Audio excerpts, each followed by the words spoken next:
Ubifol, excelência em nutrição vegetal. Olá, eu sou a Natiora Pereira, meteorologista da Climatempo, e em parceria com a Ubifol trago atualizações da previsão do tempo para a região Nordeste ao longo do próximo trimestre. Nos últimos períodos, como é normal da época do ano, as chuvas têm ficado concentradas principalmente sobre áreas litorâneas do Nordeste e o tempo seco tem se intensificado no interior da região. Isso se reflete aqui na distribuição de umidade no solo. O interior da região está com solo mais seco, enquanto áreas da faixa norte e leste do Nordeste estão com solo mais encharcado, especialmente a faixa leste, que vem registrando chuvas mais fortes. Algumas áreas entre Alagoas e Pernambuco registraram transtornos devido aos temporais, e o solo encontra-se com níveis de umidade superiores a 80% até 90% em algumas localidades. Vamos acompanhar agora como estão as condições oceânicas.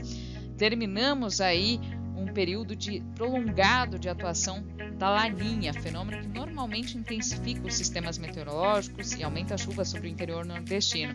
O fenômeno chegou ao fim em meados do mês de março, entramos num período de neutralidade climática e agora já estamos em um rápido período de transição para El Niño. Se a gente acompanhar aqui no Oceano Pacífico Equatorial, o oceano já está mais aquecido do que o normal, como mostram as áreas em tons de laranja e áreas mais avermelhadas do mapa, especialmente a metade leste do oceano já está bem mais quente, estamos na fase de instalação do El Niño. Se a gente acompanhar aqui nos índices que são medidos no Oceano Pacífico Equatorial e que indicam o desvio da temperatura da superfície do mar, todos esses índices estão positivos e o mais importante, esse Ninho 3.4, que é utilizado para a classificação de fenômenos climáticos, como El Niño e Laninha, ele já atingiu o limiar de fenômeno El Niño. Agora é necessário que esse índice persista em um patamar de pelo menos meio grau positivo ou acima de meio grau para termos a instalação do El Niño ao longo dos próximos meses.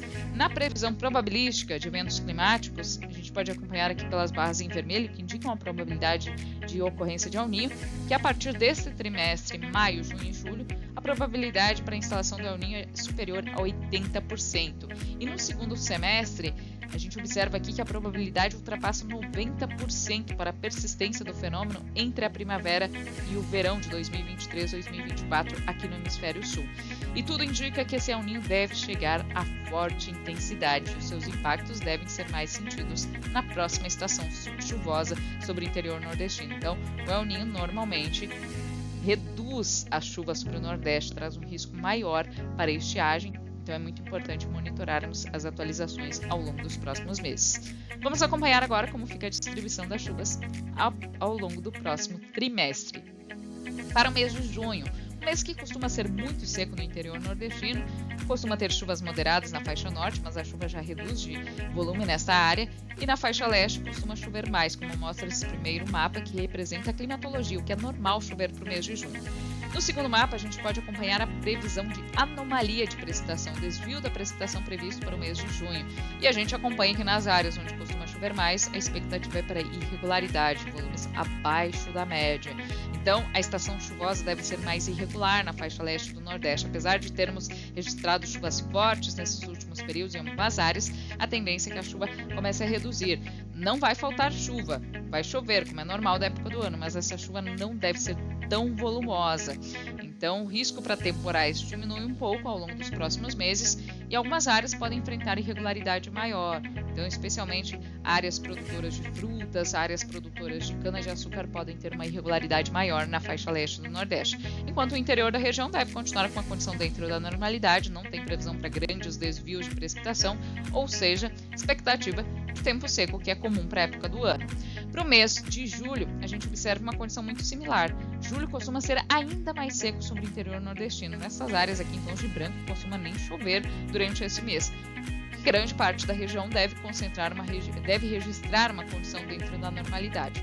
A faixa norte e leste que ainda vão continuar com irregularidade, que são regiões que costumam receber chuvas mais significativas, devem ter irregularidade e viés negativo de precipitação.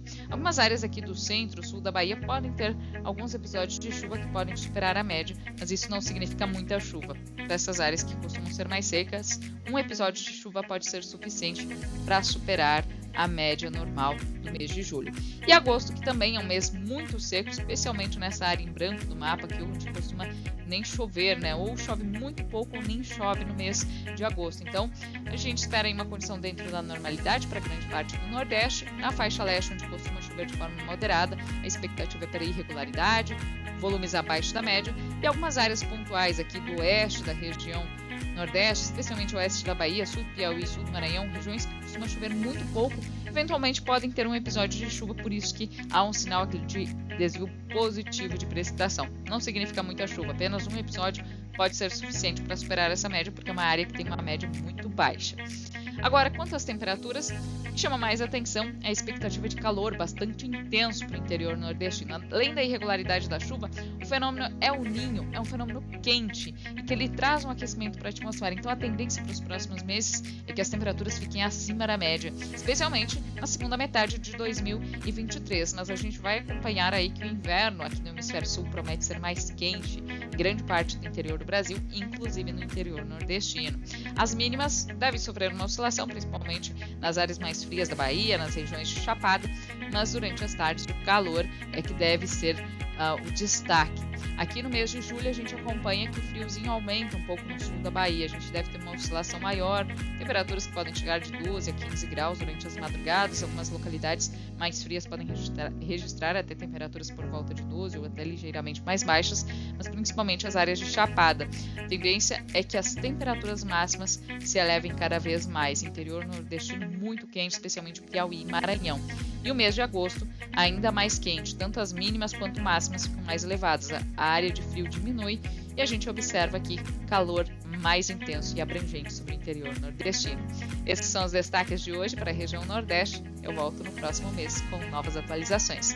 Continue acompanhando os próximos boletins. Até mais!